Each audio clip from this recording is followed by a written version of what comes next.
Ever wondered why Jesus gave the commandment to love one another? It was one of those important instructions he gave to the disciples towards the end of his life here on earth. And it seems to me it's also as crucial as the Great Commission of being witnesses to him all around the world. Simple. It is because God is love. 1 John 4, verse 8 tells us that the one who does not love has not become acquainted with God, does not and never did know him. For God is love. He is the originator of love and isn't enduring attributes of his nature. Also, 1 John chapter 4, verse 16 says, "We have come to know by personal observation and experience and have believed with deep, consistent faith the love which God has for us.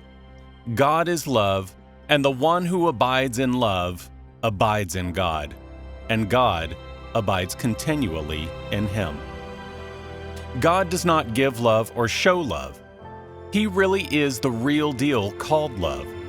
Now, because he is love, and he desires to shape his children into his nature and image, then we should expect that our love walk will be improved upon.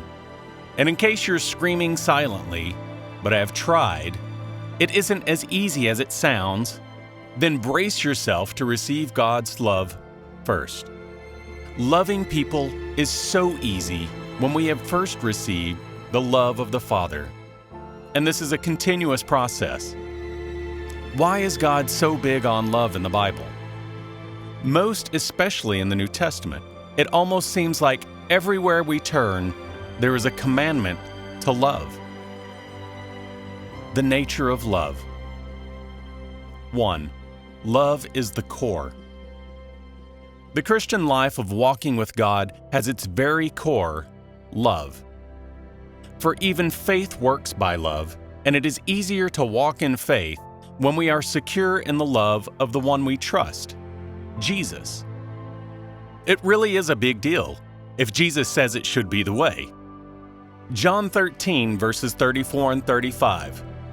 "By this show, men know that you are my disciples if you love one another, if you keep on showing love among yourselves."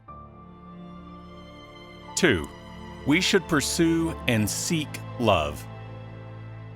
It is not enough to know that love is crucial, but to also actively pursue and seek to make it your aim, your focus, and our focus.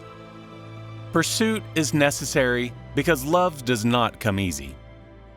Our flesh wants to be self-serving, but if you choose to love and look unto God, we can live in love. Sometimes we really get to a crossroads and have to reach deep to ask ourselves, do I really believe God loves me? Do I have his love? Or have I just agreed with everyone else that God is love, but never thought of how that applies to me personally?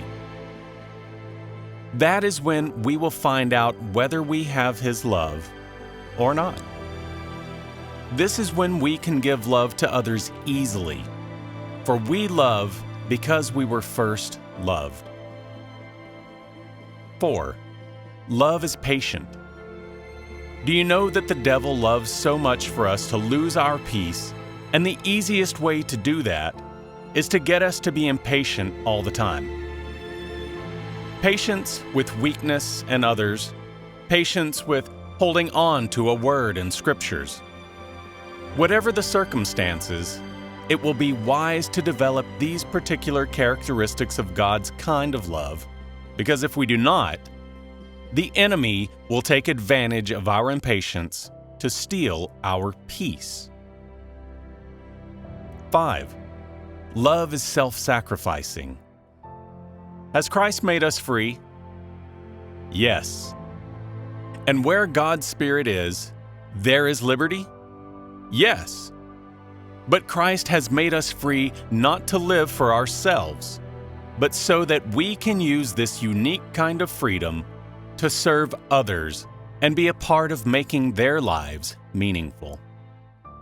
A lot of times, we will have to prioritize the different needs of others, and that brings joy to a God of love.